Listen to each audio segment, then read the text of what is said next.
So we've had a whole amazing series based on all of these amazing perennial crops. And now I think this is the last one of the series. So we've gone through lots of really amazing crops, lots of really amazing recipes, and we're going to end it on a really fizzy and refreshing note with these perennial sodas. I want to give a little bit more background about how I came to really love fermentation, which is what we're going to be doing today, and food preservation. Before I was a perennial farmer and really interested in agroforestry, which is farming with trees, I was a vegetable farmer. And I farmed at a place called Earth Dance Organic Farm School, and I'm repping them right here.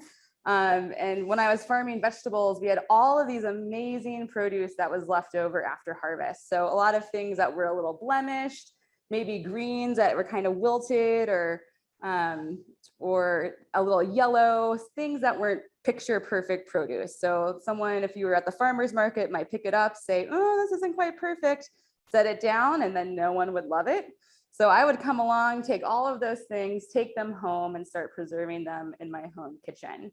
So it came out of there being an immense abundance of produce that sometimes goes unloved and unused. So I started experimenting with things like making pickles out of cucumbers, and then started doing really weird pickles and lots of different combinations of herbs and things like carrots and kohlrabi and turnips and radishes and making sauerkraut and all of these things. And I started teaching classes because I just had this huge love for food preservation. So that brings me here today. And oftentimes people will ask, well, like, sure, you can make all types of pickles and fermented things with vegetables, but what about fruit? What can you do with fruit? So you can make a lot of different things. Some of them are more on the adult end. So when we think about fermented fruit, we're thinking of things like wine or fruited sour beers or perry, which is fermented pears. And then there's also things like vinegars, which is what happens when the booze goes a little bit too long and we have more oxygen introduced, and then it turns into vinegar. So vinegar is a really great option. But those things take a long time, and not everyone's into booze and not everyone's into vinegar. But most people really like sweet things and really like things that are a little fizzy and refreshing. So what we're going to focus on today are fermented sodas. And we're going to do one that takes a little bit longer, which is something where we use a ginger bug, which we're going to make today, which is this wonderful person right here. This is alive, and they do have a name, which I'll get into a little bit later. And we're also going to make a soda using champagne yeast. So that's going to be a little bit of a quicker one where you could make it in the morning and then enjoy it by dinner time. So both of these things are fermented. So we have all types of fermented products in our lives. I mentioned beer, I mentioned wine earlier, and beer. Pickles, all of those things. But there's also things like bread that we often don't think of as being fermented. But the yeast in bread is a organism that combines, something that's happening in flour and our water together to rise up, create bubbles. And then when it's baked, then kind of those cultures disappear, but it's something that we eat all the time that we never think is fermented. So fermentation in its like very basic form is just controlled decay. So everything in our world is in a constant state of being born, being alive, dying, and then decomposing. So this is happening inside of our bodies, this is happening in the soil, it's happening in the air, and some things are more delicious than others. So like a super rotten banana on your counter, it's starting to ferment, but it's not super delicious. Something like pickles or fermented sodas are incredibly delicious. So when we're talking about fermentation in the kitchen, we're talking about controlling the decay, bringing out the flavors that it creates, and then enjoying the fruits of our labor and also the labor of yeast and bacteria and the other microorganisms. So we're going to go on like the sweet side of things, and really going to focus on things that are good bacteria with the ginger bug, and then yeast, which is going to be our friend for the fruited soda. When I'm talking about fermentation and decay, it can sound kind of scary and be like, well, who am I to do this? This sounds a little bit dangerous. It sounds like something where I could really get sick. And you cannot get sick. According to the USDA and a whole bunch of research, no one's ever died from fermentation. So unlike things like canning, which runs the risk of botulism, which is something really nasty that occurs in an environment without oxygen, we are fermenting in a way that is encouraging oxygen into the recipe and into our work. So there's no risk of botulism. No one's ever died from fermentation, and your body will actually reject something that's fermented that it doesn't want to eat before it'll make you sick. So there's no worry. The only thing you have to watch out for is mold, but we'll talk about that a little bit later. One other thing I want to mention before we get started is that so much of my knowledge comes from an amazing fermenter named Sandor Katz. This is an amazing book called Wild Fermentation. These recipes come from this book, as well as some other sources that I've learned from in my fermentation journey. And one of the things that he writes in this book is that we need to reject the cult of expertise. So I'm standing up here as someone that is a really enthusiastic learner, a really enthusiastic fermenter, and you don't have to be an expert to do any of this work. You just have to have the right tools, a little bit of time, and the ability to find what works for you and what you think tastes really good. So you don't have to be an expert to do any of this. So I just want to encourage you to just keep the enthusiasm and stay really excited.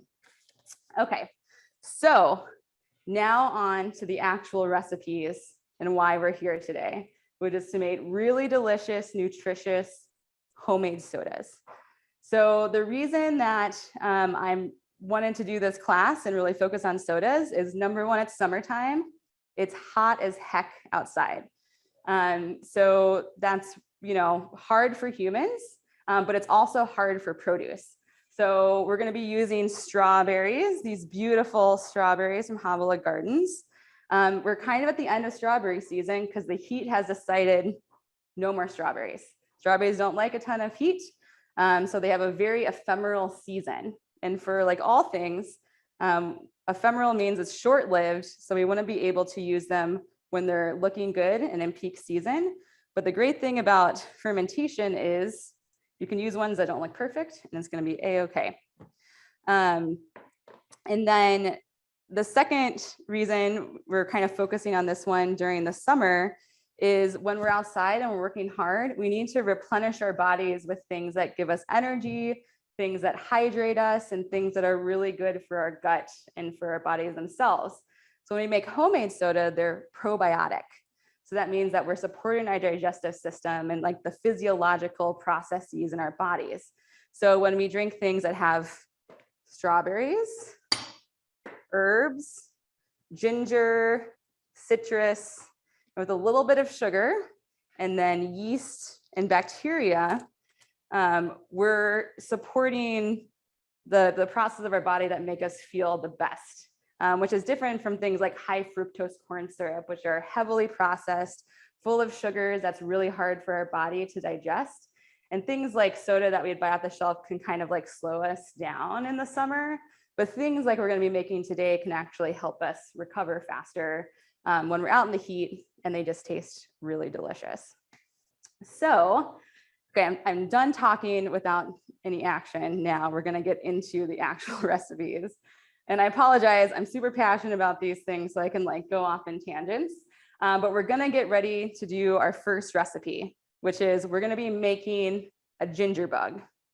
So a ginger bug is just a really fancy name for a starter culture.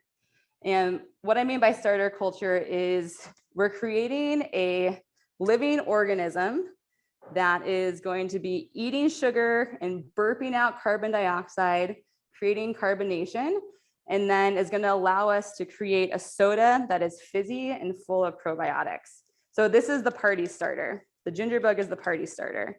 And the reason that we're using ginger is because there's particular bacteria and yeast on ginger that are able to eat a lot of sugar and burp them out and really start to multiply really fast compared to some other things that we might ferment.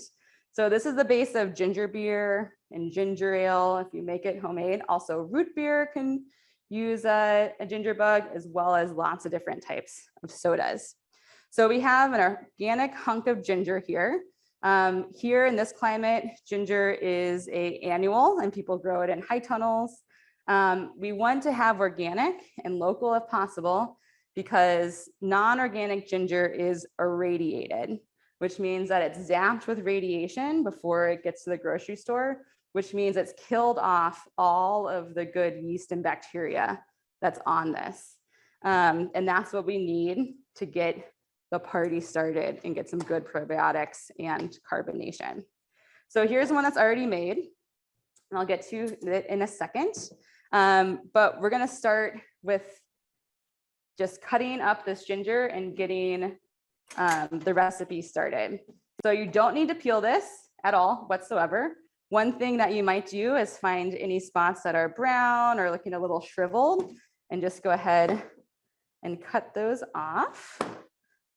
The reason we're not peeling it is that the skin and the outside of many fruits and vegetables, and all of them, if they're not irradiated or washed in bleach or something else that kills bacteria, is that they're covered in something called a bacterial bloom. And this is a bacterial net that protects the ginger and the produce itself. And it also, these are all good bacteria, things that are beneficial to us, things that don't make us sick. Okay, so we're gonna start by just slicing our ginger. It's great that you can keep the skin on, because peeling ginger is kind of a pain in the butt. And what I'm doing is I'm just kind of making these medallions here. So I'm just gonna keep cutting medallions of ginger down the knob. And the recipe in your kit calls for, what do we have on there? 1 ounce of ginger, which is about between 1/3 to 1/2 cup of cut ginger, which is exactly what this nice little ginger knob is going to yield us. So now that we have these medallions of ginger, I'm just going to come through and cut them into strips, because we're looking for a dice. When I'm cutting, I want to make sure that I have a nice flat surface so that there's no opportunity for the knife to slip out of my hands and then cut my fingers. And I'm also kind of making a claw with my fingers as well. This isn't a knife skills class, but I always go over knife skills, because the easier it is to cut things, the faster you're going to be and the safer you're going to be in the kitchen.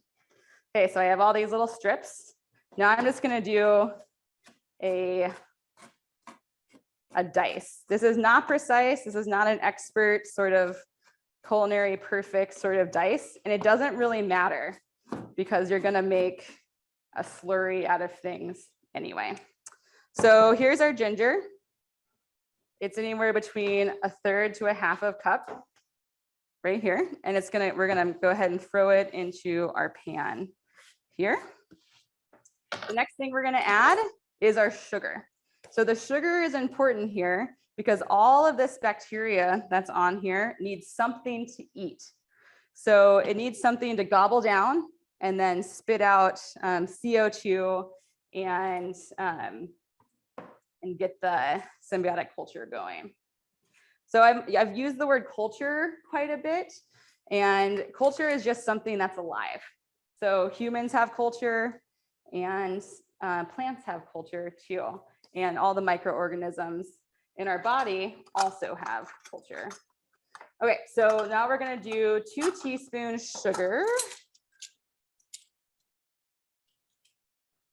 here. And for a ginger bug, you actually want to use cane sugar. So the ginger bug and what's on the ginger likes to eat sucrose. And there's lots of different types of sugar, things like honey and maple syrup and agave, and those sort of sweeteners have a different structure than cane sugar and coconut sugar. So you could substitute coconut sugar for cane sugar if you didn't want to do cane sugar. If you're vegan, go for organic cane sugar, because other types of sugar are filtered through bone char. And then we're gonna add our water because we're gonna make this like nice little sugary syrupy thing. So we're gonna add 2 cups of water. Gotta find my water here. Sometimes it's hard not cooking in my own kitchen, so it can be a little hard. 2 cups of water. Okay, so we're gonna get this simmering on about medium heat, and we only wanna simmer it really to dissolve the sugar. So if you're in a rush, you don't actually have to put it on the heat. It just makes it a little bit easier and kind of kickstarts the thing. You don't wanna bring it to a boil, just a nice kind of gentle heat that's gonna dissolve it. So if it comes to a simmer, that's fine. Don't bring it to a rolling boil because that can hinder the process. Okay, so this sugar is dissolving here, and we're just gonna kind of let it sit for a little bit. You know it's dissolved when you don't see any crystals in it anywhere, and it becomes a little cloudy, and then it will get clear, and that means that the sugar has been dissolved. If you don't do it on the stove, you can put it in a jar, shake it up. It will eventually dissolve over time. You just want to shake it maybe a couple times within an hour, and then it should dissolve. No problem. Okay, so what you're going to do after it's dissolved, you're going to throw it into a jar. So this is a jar that I threw my ginger bug into. And on day 1, your work is done. So a ginger bug needs time for the party to get started, for the cultures to really start to multiply and do their ginger bug thing. So I put the date that I made it so I can keep track of it. And then I give it a name. So yeast and bacteria and all of these cultures, they're living beings like we are. And I like to give them a name because they're a sentient being just like me. They have a little bit less cells. You know, they're like kind of 1-cell structures. I have billions of cells inside of me. But it's a living thing, so I like to treat it as a living thing. I let my niece and nephew name this one. So this one's name is Gross Bob, but you can give it whatever name you want to. So day 1, your work is done. So what you're gonna do is you're gonna set it in a place in your home where it's out of sunlight, but it doesn't necessarily have to be cool. The cooler it is, the slower and longer it's gonna take for this to get really bubbly and kind of yeasty and activated. When you put it in a warmer place, or like I put it outside on my covered porch, then it's gonna activate a lot faster. So what the heat does is it starts eating the sugars much, much faster than they would be if it's in a cooler place. And you're gonna get a lot more bubbles much faster. So we're gonna seal it. So I use these nice screw top plastic things, but you can also use the top of a mason jar. You don't even have to use a glass mason jar if you don't want to. One of the great things about here at the co-op is that you can buy a lot of things in these plastic containers out of the bulk sections and things like that. Or maybe you went to the store and you have like a pickle container left over, just something that seals. It doesn't matter. It can be plastic, it can be glass. Doesn't matter. Whatever. Ooh. Okay, so now is day 1 of your journey. Day 2, what you're gonna come back is you're gonna come back and you're gonna feed your ginger bug. So if you made it in the morning, maybe come back the next morning and say, good morning, Gross Bob. I'm here to give you your sugar. I know that you're ready to party. Let's put some more of that sugar in. So on days 2 through whenever it becomes bubbly and yeasty and activated, you're gonna add 1 teaspoon of sugar and then around half an ounce of ginger. So a half an ounce would be something like 1/8 to 1/4 of a cup. I just eyeball it. So it might look like I use all my ginger beforehand, but if our knob was this big, then half, what we might put in the next day is something that's about this big. So maybe the size of your thumb compared to, I don't know, the size of a small fist or something. And so what you're gonna do is you're gonna chop it up, you're gonna add the sugar, and then you're gonna add it in and you're gonna shake it up. a little bit, and then you're gonna put it back into the cabinet. So you wanna check it every day until you have good bubbles forming on top of it. And then it smells yeasty like bread or kind of like beer. So the yeast have been activated. So yeast loves to eat sugar. So there's bacteria in here too, but it's a lot of yeast that's happening. So this is smelling a little bit like a brewery, and it's been on my covered porch for 3 days. So it's been pretty hot. So 3 days out, outside or somewhere warm, about a week-ish if it's somewhere cooler. Our sugar has dissolved, and here it was just starting to simmer a little bit, which means it's done. So once it looks like this, throw it into a jar. Day 1 is over. Okay, so it's day 3, it's bubbly, it's smelling yeasty. Now is when you can add it to a soda. So you can follow this amazing recipe on here for a fruit soda with ginger bug, which means that you're gonna follow basically the same steps that we're gonna use for the champagne soda here coming up. You're gonna strain out your ginger bug.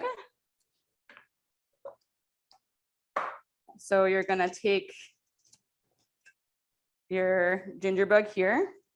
You're gonna strain it out through a mesh strainer until you have about half a cup. And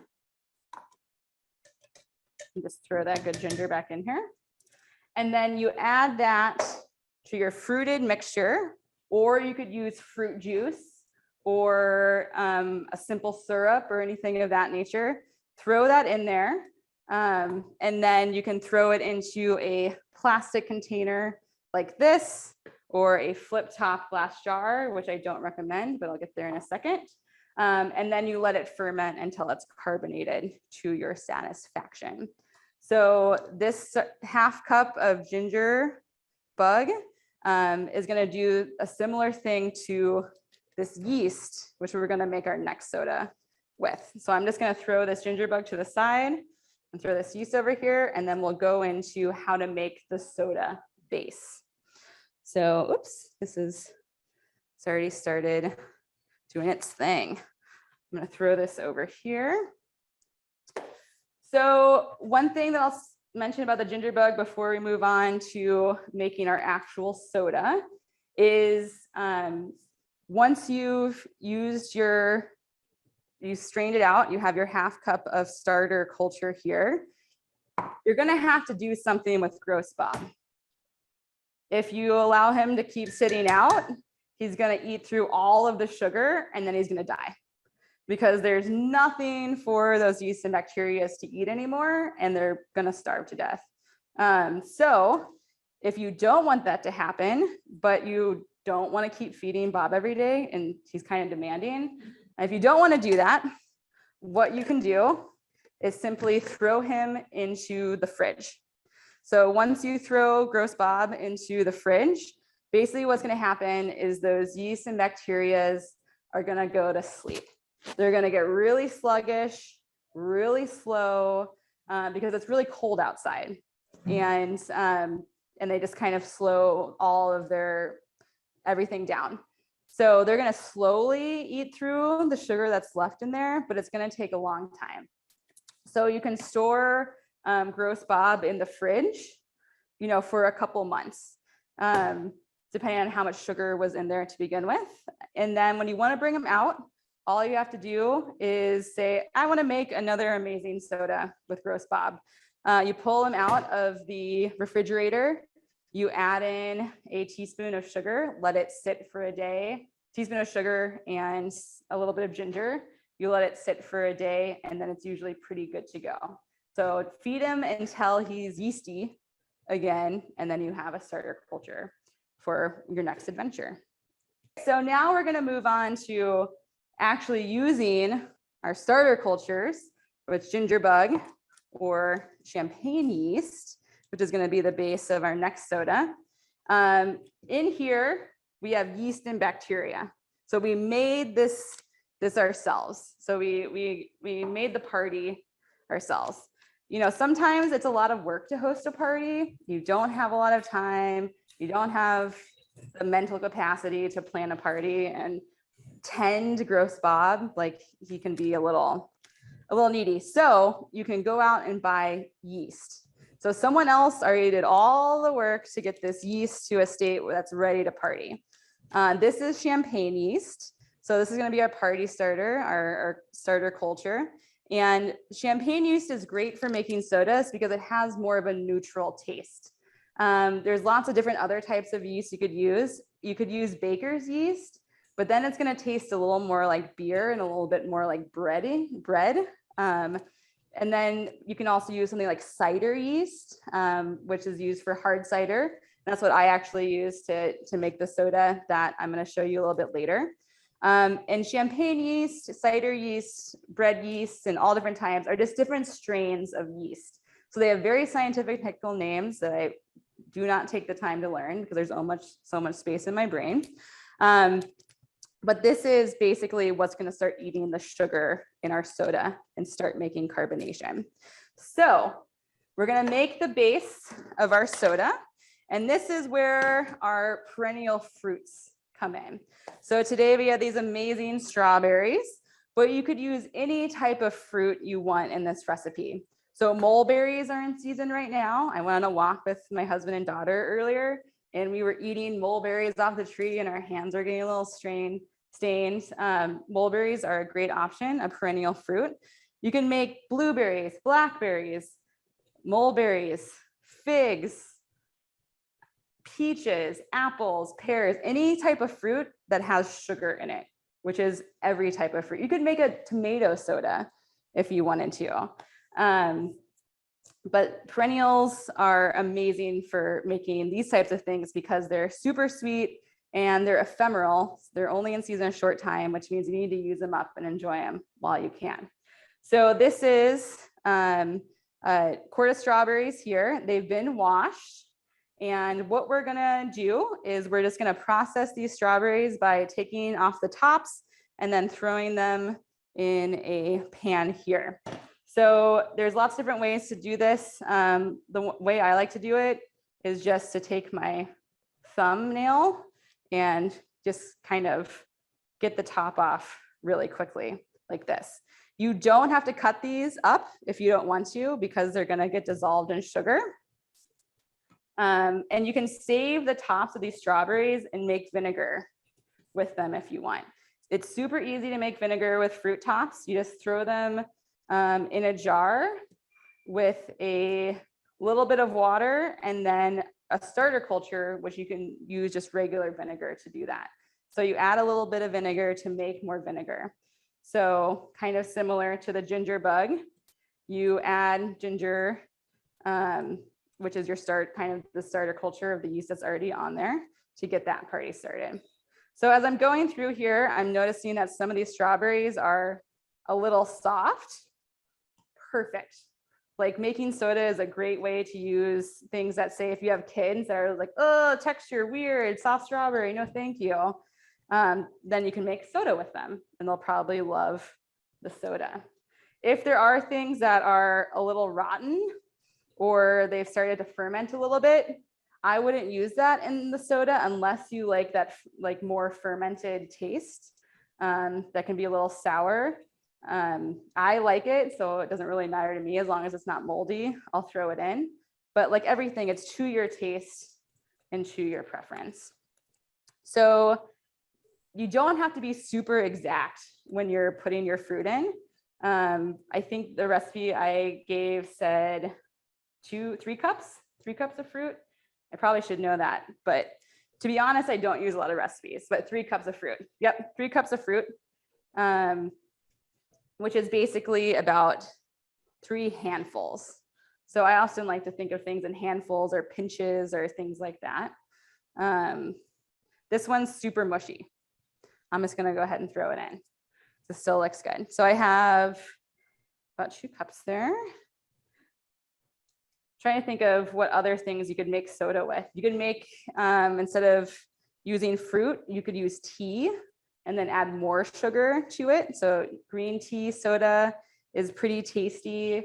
or a black, like a carbonated sweet tea. So if you've had like the hard seltzers that are sweet tea, there's not my jam, but people like them. So you could do a non-alcoholic version of that. Okay, so we have our strawberries. It's about 3 cups here. You could also take the tops off with a knife if you wanted to. I didn't even show how to do that.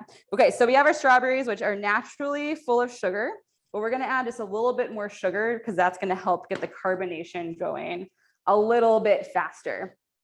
So for this, you can eyeball this, or you can add in whatever you want. We're gonna add 1/3 cup of sugar. So I'm gonna get my measuring cup. And for this, you could use maple syrup, honey, agave, coconut sugar. It doesn't really matter. As long as it's a sweetener, then you could use it to make this, because this yeast just needs any type of sugar to start eating and burping. So 1/4 cup of sugar. And then we're gonna add 1 cup water.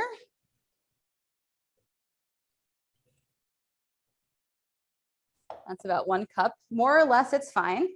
A pinch of salt. And then you can add citrus juice of any kind. And this is 100% completely optional. I really like limes with strawberries, but lemons are good too. And you can add the juice.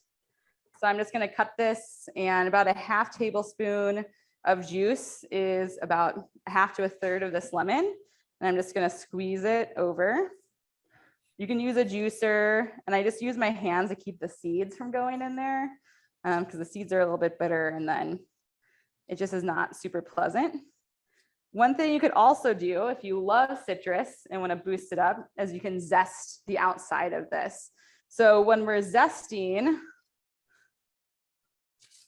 we're just taking that oil-rich rind and getting some of those citrus oils in there. So I'm going to go ahead and do that. One thing we want to be aware of is to not get too far down into the pith of that, because that gets really bitter. So all those good, oh, it's so aromatic. It's in there. And then what we're going to do is we're just going to put this on medium heat, and then we're going to dissolve the sugar, and then the strawberries will start turning a lot paler. So you don't really want to boil it. You just want to heat it up. And so when that's done, and this is going to be like a cooking show magic, right? So this is, pretend this is getting up to temp. Oh, look, it's done. Beautiful. That went really fast, huh? So you'll notice that the strawberries have turned a different color. They've become super saturated. And they're starting to break down a little bit, or macerate. So when you add sugar to it, it starts to break down the structure of the fruit itself. When it's still warm, this is when you're going to add your herbs. The herbs are completely optional, but I think it brings a little depth of flavor, and it's unusual, right? Like, you're not going to go to Meijer and see a strawberry basil soda, but the flavors just meld really well together. So I have a bunch of different herbs. Some are in your kit and some are ones I brought from home. Strawberry and thyme go really well together. So this is a beautiful perennial herb that is super easy to grow. If you grow one herb in your garden, it's this one. Check out the thyme perennial video on the Land Connection YouTube page. This is my favorite one. Rosemary, also really awesome with strawberries. Some people aren't a huge fan of rosemary, but they might be when it's paired with a fruit. It tends to mellow out the rosemary, like the strongness of the rosemary. Oregano is also a really great one to use. It's super subtle and is especially good with lime. And then mint, of course, the classic. So strawberry mint is something you'll see a lot of different flavors around.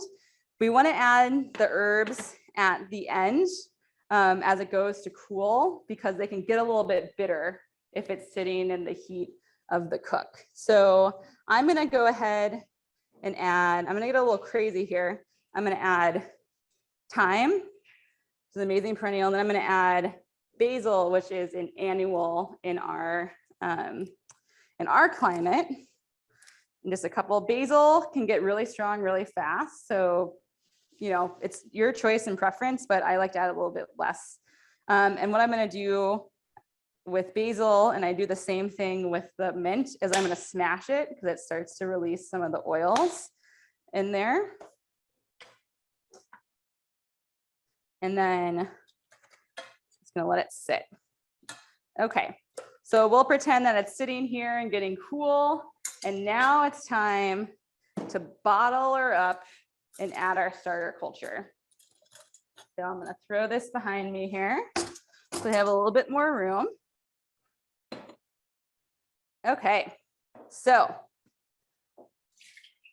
we have our strawberries, we have our herbs, we have all that good sugar and water in there. We're going to throw this into a mesh strainer. If you don't have a mesh strainer, no problem. You don't need specialized equipment to do any of this stuff. You can use a tea towel or a kitchen towel as long as it doesn't have a bunch of fiber on it.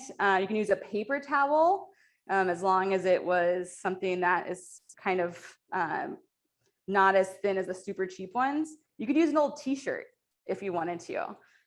It really doesn't matter. And then what you're going to do is you're going to push through as much juice as possible. And one thing that I'm going to start to do is use my spoon to really start to break up more of this to get more of the juice out.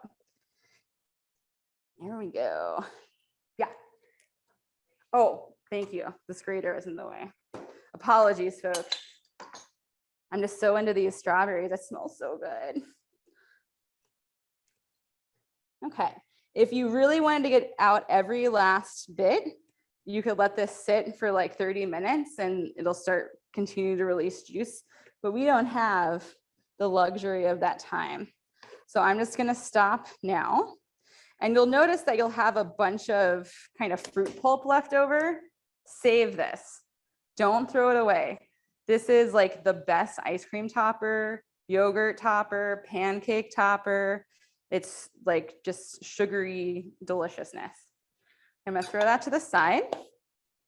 And now I'm going to take the bottle in which we're going to carbonate the soda in. So you'll see that I have about 1.5 cups of liquid. You can have anywhere from 1 cup to 3 cups on this recipe. It just depends on how much water the fruit's going to release. So I'm going to take my vessel here. I use plastic because I can see when it starts to carbonate. It's very possible for this to overcarbonate and explode. So while you can use glass containers, for folks that are learning, I would recommend not using these flip top containers. They've become very dangerous and kind of like glass bombs that explode. If you get really good and you've been doing this for a while and want to do glass bottles, that's totally cool. But one thing that I would kind of recommend is also having one bottle to the side that has a little bit more in it so you can watch how much it's carbonated and how fast. I've been doing this for years now and I still only make soda in plastic containers because I'm just terrified of a glass explosion. But you know, everyone has their own risks and so you can decide for yourself. Okay, so this is strained out. I'm going to go ahead and take a funnel. You can make a funnel at home if you want to. I'm going to pour it into my container here. And so you'll notice that there's still a lot of room left, but if you stick your finger in there and taste it, you'll notice that it's very sweet, which means that we can add some more water to it. So what I'm going to do is add a little bit more water in here. And more water, less sweet, less water, more sweet. So this is where you can tailor it to your taste. Okay. So now we're going to get the party started. And here's where you have 2 options. You can go the fast and easy route with your champagne yeast and add 1/8 of a teaspoon of yeast. You can add a little bit more if you want it to ferment a little bit faster. Or you can add a 1/2 cup of your ginger bug starter. I like both of them equally. The ginger is really good with strawberry, but it's going to ferment a little bit slower when you add the ginger bug, and it's going to ferment a little bit faster when you use the yeast. So I'm actually going to use the ginger bug. So I'm going to do half a cup here. I was pretty close on eyeballing half a cup. Throw it in the funnel there. And we have quite a bit of headspace left, which is totally fine because we want that oxygen in there for to have some good exchange between the yeast and the bacteria and the sugar. And we're gonna seal it now to start the carbonation process. You'll notice that it's already a little bit, foamy with some bubbles. That's just from mixing it up. So that doesn't mean it's carbonated yet. You're gonna make it nice and sealed, and go ahead and give it a squeeze. And you'll notice that there's quite a bit of give to it. As it gets carbonated, you're gonna be able to squeeze it less and less. I'm gonna pull out a soda that I made at home to show you what that looks like. So this is a soda I made at home. I didn't have one of these nice bottles, so I just use an old pickle container because you can use whatever you have at home. And you'll notice that this is domed now, and it squeezes a lot less. So you can carbonate to your preference. So if you like it super bubbly and super carbonated, you want to get it till it's really hard. If carbonation is hard on your stomach or just not something that you enjoy, or you have kids that don't like anything carbonated and think it's spicy, then you can carbonate it a little bit less. Because we're just doing this for a short amount of time, this is not turning into booze.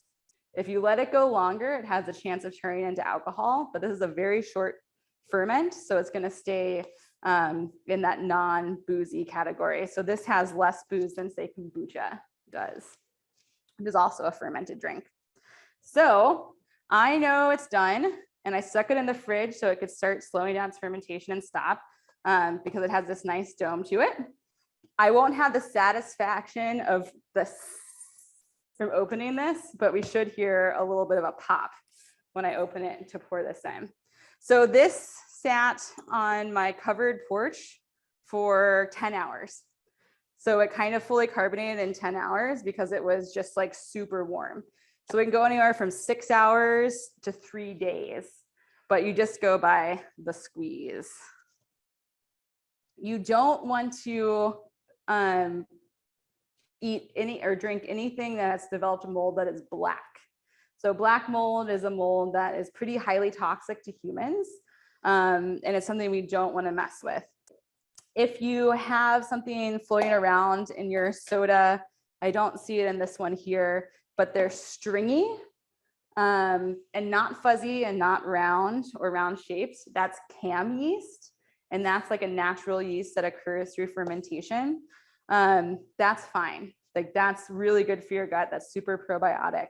If it's floating on top and it's roundish and it's fuzzy and it's not black, you can throw away your whole batch if you're someone that's really sensitive to mold, or you can skim off the mold off the top and either eat it then or drink it then or stick it in the fridge and kind of go through it right away because it's about to be colonized by a lot of different types of mold.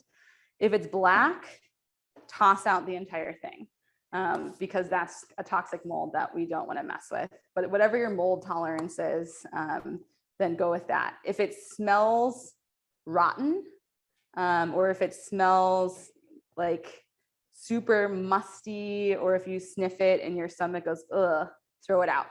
That means that something else has started to colonize that and you don't want to put it in your body. But if it's not black mold, I'm of the persuasion if it's not black mold, because I'm not as mold sensitive, then I just kind of scoop it off and go. I will say though that when I was pregnant, I didn't mess with any mold in any of my ferments. So if you're someone who's immune compromised or pregnant or kind of watching that sort of thing, then I would just, either toss it out or follow the directions of your doctor or healthcare provider around how to approach that mold issue. I made this in the champagne yeast, so that's why it took a shorter amount of time. It might take a little bit longer with the ginger bug. So I'm gonna go ahead and, ooh, nice pop.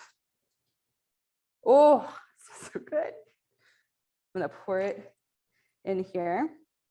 And so it doesn't have necessarily the high level of carbonation that you might get from a soda.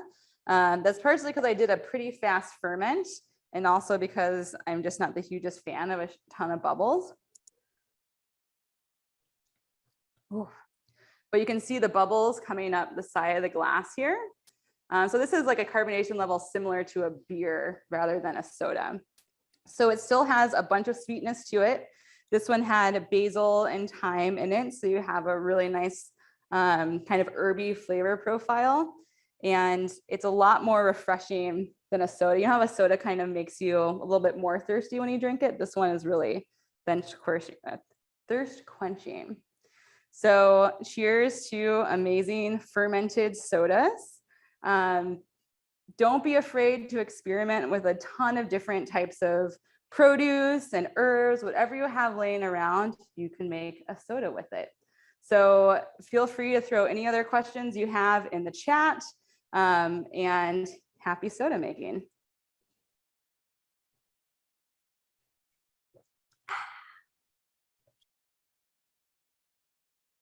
Yes, rinse it. If there's any dirt on it, go ahead and get that off. But don't rinse it in vinegar, because vinegar is an acid that can kill off some of that bacteria. Water is just fine. Thank you for pointing that out. I should have mentioned that I did wash it beforehand. No. And the reason, I mean, you could use an airlock, or you could leave it open if you wanted to. But you really just need to make sure there's a good amount of room, because every day you're opening it up and oxygen is getting into the container. So you don't have to worry as much. Unlike when you're making something like pickles or something like that, where you kind of need to have it releasing a little bit more. It's an air, oh, sorry, my brain just like shut down for a second. You're going to get enough oxygen from opening it up and closing it. So you don't necessarily need an airlock or anything like that. Awesome. Thank you so much for joining me today. Happy fermenting, and enjoy your wild and fizzy sodas.